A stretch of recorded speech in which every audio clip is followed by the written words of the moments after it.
Hello friends, welcome to make conceptual world. Last video में हमने देखा था कि जो graphical solution of linear programming problem है, इसको दो मेथड से सॉल्व किया जा सकता है। पहला कॉर्नर पॉइंट मेथड और दूसरा ऑब्जेक्टिव फंक्शन लाइन मेथड। इन दोनों मेथड को हमने डिटेल में डिस्कस किया है, जिसका लिंक आपको आई बटन में मिल जाएगा। तो इन क्वेश्चन को सॉल्व करते टाइम हमने देखा था कि जो भी मेरा फिजिबल रीजन है वो बाउंडेड था। मतलब जो भी मेरा कॉमन एरिया है वो या तो एक्स एक्सिस या तो वाई एक्सिस या नंबर ऑफ लाइन से बाउंडेड है। लेकिन इस वीडियो में हम ऐसे टाइप के क्वेश्चन को डिस्कस करेंगे जहाँ पे जो मेरा फिजिबल रीजन होगा वो अनबाउंडेड होगा, और इस अनबाउंडेड फिजिबल रीजन के हम मिनिमाइजेशन केस और मैक्सिमाइजेशन केस को डिस्कस करेंगे। और यहाँ पे हम इसके बेस्ड पे एक कंक्लूजन को फाइंड करेंगे कि मैक्सिमाइजेशन केस और मिनिमाइजेशन केस में क्या डिफरेंस है। तो इस वीडियो को स्टार्ट करते हैं।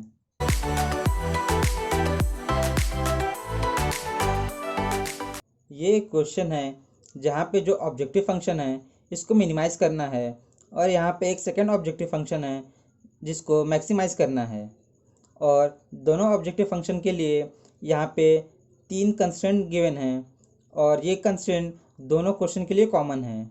और यहाँ पे एक नॉन नेगेटिविटी कंस्ट्रेंट गिवन है, मतलब जो x1 और x2 की वैल्यू है ये ऑलवेज ग्रेटर देन ज़ीरो होगी। तो हमें पता है कि जो लाइन को ड्रॉ करने के लिए हमें दो कोऑर्डिनेट्स की रिक्वायरमेंट होती है। तो इसके लिए जो भी इन इक्वेशन दिए हुए हैं इनको पहले हम इक्वेशन में कन्वर्ट कर लेते हैं। तो ये हो जाए, फर्स्ट इक्वेशन क्या है, x1 minus 3x2 is equal to 6। तो अब हम इनके कोऑर्डिनेट को फाइंड करेंगे। तो जब हम x2 की वैल्यू को ज़ीरो पुट करते हैं, तो यहाँ पे मैं x2 की वैल्यू को ज़ीरो पुट करता हूँ, put x2 is equal to zero. तो ये हो जाएगा x1 minus 3 times zero is equal to 6। तो यहाँ पे जो x1 की वैल्यू है ये 6 आ जाएगी। तो जब मैंने x2 की वैल्यू को ज़ीरो पुट किया तो x1 की वैल्यू 6 हो गई। इसके बाद हम एक x1 की वैल्यू को पुट करते हैं। तो put x1 is equal to, अब हमें ऐसी वैल्यू पुट करना है कि जो भी मेरा कोऑर्डिनेट है वो फ्रैक्शन में ना आए, क्योंकि अगर फ्रैक्शन में आया तो उस पॉइंट को प्लॉट करना थोड़ा डिफिकल्ट हो जाता है। तो इसलिए हम x1 की वैल्यू को यहाँ पे कंसिडर करते हैं, 3 लेते हैं। तो जब भी हम इस इक्वेशन में x1 को 3 पुट करेंगे तो ये हो जाएगा 3 minus 3x2 is equal to 6।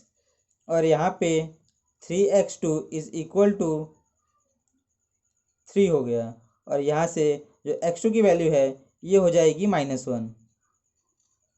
तो जब हमने x1 को 3 पुट किया तो जो x2 की वैल्यू है ये -1 हो गई। इसके बाद जो सेकंड इन इक्वेशन है इसको हम इक्वेशन के फॉर्म में कन्वर्ट कर लेते हैं। तो ये हो गया 2x1 plus 4x2 is equal to 8। तो अब हम यहाँ पे वैल्यू पुट करेंगे, put x2 is equal to 0।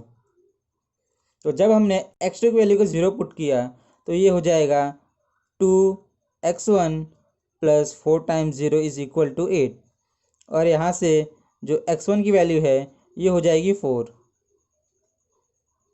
तो जब हमने x2 की वैल्यू को 0 पुट किया तो जो x1 की वैल्यू है ये 4 हो गई। इसके बाद हम x1 की वैल्यू को पुट करते हैं। So put x1 is equal to 0। तो जब हमने x1 की वैल्यू को 0 पुट किया तो यहाँ पे 2 times 0 plus 4x2 is equal to 8। और यहाँ से जो x2 की वैल्यू है ये होती है 2। तो जब मैंने x1 की वैल्यू को 0 पुट किया तो जो x2 की वैल्यू है ये 2 हो गई। इसके बाद जो थर्ड कंस्टेंट है, जो थर्ड इन इक्वेशन है, इसको भी हम इक्वेशन के फॉर्म में कन्वर्ट कर लेते हैं। तो ये हो जाएगा x1 minus 3x2 is equal to -6। तो अब हम यहाँ पे जो x1 की वैल्यू है उसको पुट कर, x2 की वैल्यू है उसको पुट करते हैं। Put x2 is equal to 3। तो जब हमने x2 की वैल्यू को 3 पुट किया तो ये हो जाएगा x1 minus 3 times of 3 equal to -6। और यहाँ पे जो x1 की वैल्यू है ये भी मेरी 3 हो जाएगी। तो जब मैंने x2 की वैल्यू को 3 पुट किया तो जो x1 की वैल्यू है ये भी 3 हो गई। इसके बाद हम x1 की वैल्यू को पुट करेंगे। So put x1 is equal to 0। तो जब हमने यहाँ पे x1 को 0 पुट किया तो 0 minus 3 x2 is equal to -6, और यहाँ से जो x2 की वैल्यू है ये 2 आ गई। तो जब मैंने x1 को 0 पुट किया तो जो x2 की वैल्यू है ये 2 हो गई। तो अब हम देख रहे हैं कि जितने भी इन इक्वेशन है इसको हमने इक्वेशन के फॉर्म में कन्वर्ट किया और इसके लिए हमने दो दो कोऑर्डिनेट को फाइंड कर लिया है। इसके बाद हम ग्राफ को प्लॉट करेंगे। जो ये तीनों इन इक्वेशन है इनके जो कोऑर्डिनेट्स है इसको मैंने यहाँ पे लिख लिया है। अब इन कोऑर्डिनेट को हम यहाँ पे प्लॉट करेंगे। तो जो फर्स्ट इक्वेशन है इसका जो कोऑर्डिनेट है 6,0, तो ये हो गया 6,0। इसके बाद जो सेकंड कोऑर्डिनेट है ये है 3,-1, तो ये हो गया मेरा 3।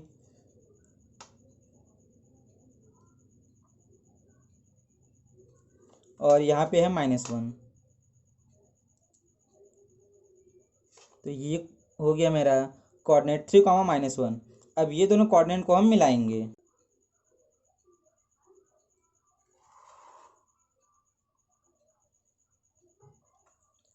इसके बाद जो इसका इक्वेशन है इसको लिख लेते हैं।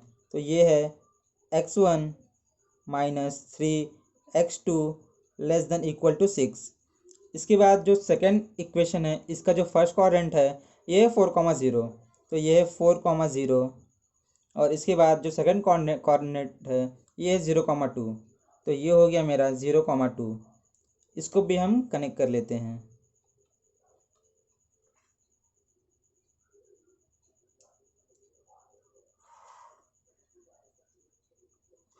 और इसका इक्वेशन हो जाएगा 2x1 plus 4x2 greater than equal to 8। इसके बाद जो थर्ड इक्वेशन है इसका जो फर्स्ट कोऑर्डिनेट है ये है 3,3, तो ये है 3।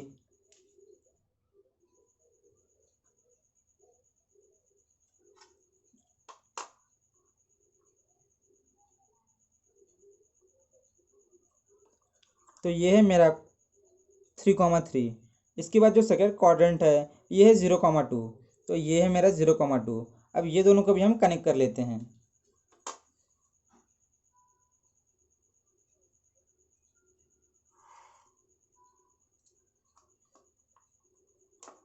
अब जो इसका इक्वेशन है इसको भी लिख लेते हैं। तो ये हो जाएगा x1 minus 3x2 greater than equal to -6। अब जितने भी लाइंस थे उसको मैंने प्लॉट कर लिया। अब इसके बाद हम जो जो भी ये गिवन इन इक्वेशन है इसके फिजिबल एरिया को फाइंड करेंगे। तो जो फर्स्ट इन इक्वेशन है ये है लेस देन इक्वल टू 6। तो मैंने लास्ट वीडियो में भी डिस्कस किया था कि जब लेस देन इक्वल टू रहेगा तो इस टाइम पे हम जो फिजिबल एरिया है उसको ओरिजिन साइड लेंगे, और जब ग्रेटर देन इक्वल टू रहेगा तो उस टाइम पे हम नॉन ओरिजिन साइड लेंगे। और ये कब पॉसिबल है? जब मेरा जो राइट हैंड साइड है इसकी वैल्यू पॉजिटिव होगी, और अगर पॉजिटिव नहीं होगी तो हम माइनस से मल्टीप्लाई करके जो राइट हैंड साइड की वैल्यू है उसको पॉजिटिव में कन्वर्ट कर लेंगे। तो जो फर्स्ट कंस्ट्रेंट है x1 minus 3x2 less than equal to 6, तो इस टाइम पे ये है मेरा इक्वेशन, और इस टाइम पे ये लेस देन इक्वल टू है तो जो भी इसका फिजिबल एरिया होगा वो ओरिजिन साइड होगा। तो इसलिए ये है ओरिजिन साइड, तो इसको हम एरो से इंडिकेट कर देते हैं। इसके बाद जो सेकंड कंस्ट्रेंट है ये है ग्रेटर देन इक्वल टू। तो जब भी ग्रेटर देन इक्वल टू रहेगा तो उस टाइम पे नॉन ओरिजिन साइड मेरा रहेगा। तो ये हो गया मेरा सेकंड कंस्ट्रेंट, तो इसलिए ये नॉन ओरिजिन साइड होगा, तो मतलब ये वाले साइड में। तो इसको भी हम लाइन से इंडिकेट कर लेते हैं। इसके बाद अब थर्ड कंस्ट्रेंट, जो थर्ड कंस्ट्रेंट है इसमें हम देख रहे हैं कि यहाँ पे जो -6 है, तो इसलिए इस इक्वेशन में हम माइनस से मल्टीप्लाई कर देंगे। ये ग्रेटर देन इक्वल टू -6 है, तो इसलिए इसको पॉजिटिव बनाने के लिए हम यहाँ पे माइनस से मल्टीप्लाई करेंगे। तो ये हो जाएगा -x1 plus 3x2 less than equal to, ये क्या हो जाएगा 6, क्योंकि जब माइनस से मल्टीप्लाई करेंगे तो जो कंस्ट्रेंट का साइन है वो चेंज हो जाएगा। तो इस टाइम पे ये लेस देन इक्वल टू है, मतलब ओरिजिन साइड पे होगा। तो जो भी मेरा ये थर्ड इन इक्वेशन है ये भी ओरिजिन के साइड में होगा। तो ये है मेरा ओरिजिन, तो ये ओरिजिन के साइड में हम इसको इंडिकेट कर लेते हैं।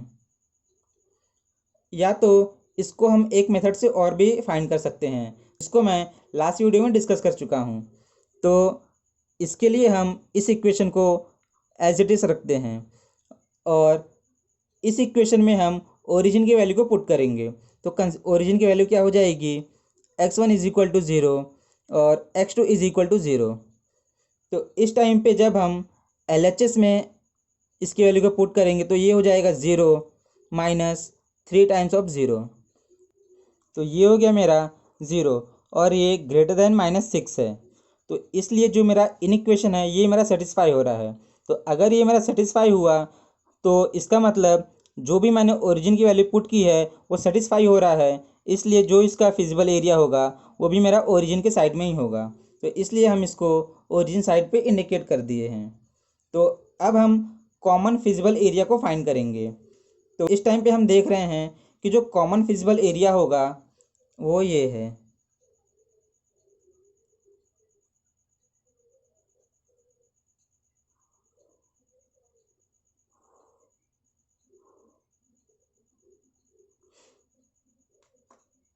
तो हम यहाँ पे देख रहे हैं कि जो भी मेरा ये कॉमन फिजिबल रीजन है ये मेरा है फिजिबल रीजन। और हम यहाँ पे देख रहे हैं कि जो भी मेरा फिजिबल रीजन है ये किसी लाइन से बाउंड नहीं है, मतलब जो वैल्यू है ये मेरी इन्फिनिटी तक जाएगी। तो मेरा फिजिबल रीजन है ये अनबाउंडेड है। इसके बाद जो z की वैल्यू है उसको हम मिनिमाइज करेंगे। तो जो फर्स्ट है इसको मुझे मिनिमाइज करना है। तो मिनिमाइज करना है क्या है, z is equal to 2x1 plus x2। तो इसके लिए हम पहले कॉर्नर पॉइंट को फाइंड करेंगे। तो ये जो मेरा अनबाउंडेड रीजन है इसका कॉर्नर पॉइंट है a, ये हो गया b और ये है c। तो अब हम देखेंगे कि कौन से पॉइंट पे जो z की वैल्यू है वो मिनिमम होगी। तो z एट पॉइंट a पे हम फाइंड करते हैं। तो ये हो जाएगा 2, x1 की वैल्यू यहाँ पे 0 प्लस x2 की वैल्यू 2, तो ये हो गया 2। अब z एट पॉइंट b ये हो जाएगा 2 टाइम्स 4 प्लस 0, ये हो गया 8। और z एट पॉइंट c ये हो जाएगा 2 टाइम्स 6 प्लस 0, ये 12। तो हम यहाँ पे देख रहे हैं कि जो मेरा मिनिमम वैल्यू है ये z एट पॉइंट a पे है। तो ये इसका हो गया मिनिमम वैल्यू। अब जो सेकेंड ऑब्जेक्टिव फंक्शन है उसको मैक्सिमाइज़ करना है। तो यहाँ पे हम सेकेंड वाले को ले लेते हैं, इसको मुझे क्या करना है, मैक्सिमाइज़। तो z is equal to 2x1 plus 3x2 है। तो अब हम यहाँ पे देखेंगे कि ऐसा कौन सा पॉइंट है जिस पे जो मेरे z की वैल्यू है वो मैक्सिमम हो रही है। तो हम यहाँ पे देख रहे हैं कि 3 कॉर्नर पॉइंट है a b c, लेकिन जो मेरा फिजिबल रीजन है ये अनबाउंडेड है। तो जो z की मैक्सिमम वैल्यू होगी ये होगी इन्फिनिटी। तो इस टाइम पे हम जो मेरा मैक्सिमम वैल्यू है उसको फाइंड नहीं कर सकते, इसलिए इस टाइम पे जो मेरा सोल्यूशन होगा ये होगा अनबाउंडेड सोल्यूशन।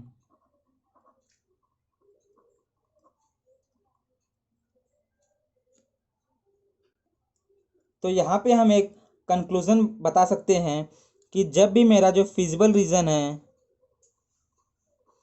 जो भी मेरा फिजिबल रीजन है अगर ये अनबाउंडेड हुआ तो इस टाइम पे दो पॉसिबिलिटी होगी, पहला मिनिमाइजेशन और दूसरा मैक्सिमाइजेशन।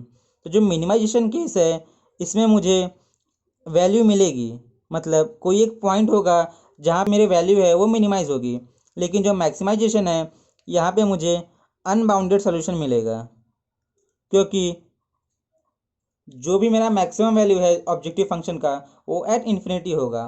तो इस टाइम पे जो मेरी मैक्सिमम वैल्यू होगी वो होगी अनबाउंडेड सोल्यूशन।